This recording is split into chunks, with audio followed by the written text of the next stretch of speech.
ദുഃഖവാർത്ത. പ്രശസ്ത കലാകാരൻ അന്തരിച്ചു. പ്രണാമം അർപ്പിക്കുകയാണ് സിനിമാ ലോകം. പ്രമുഖ നടൻ ഗോവിന്ദയുടെ പേഴ്സണൽ മേക്കപ്പ് മാൻ രമേശാണ് അന്തരിച്ചത്. ഹൃദയാഘാതത്തെ തുടർന്നാണ് രമേശ് അന്തരിച്ചത് എന്ന് ഗോവിന്ദയുടെ മാനേജർ മാധ്യമങ്ങളെ അറിയിച്ചു.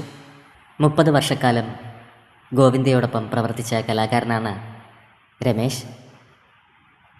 77ഓളം സിനിമകളിൽ സഹകരിച്ചു. അപ്രതീക്ഷിത വേർപാട് വലിയ നടുക്കമാണ് സൃഷ്ടിച്ചിരിക്കുന്നത്. പ്രണാമം അർപ്പിക്കുകയാണ് സിനിമാ ലോകവും പ്രേക്ഷകരും. ഹിന്ദി സിനിമാ ലോകത്തിന് കനത്ത ഒരു നഷ്ടമാണ് സംഭവിച്ചിരിക്കുന്നത്.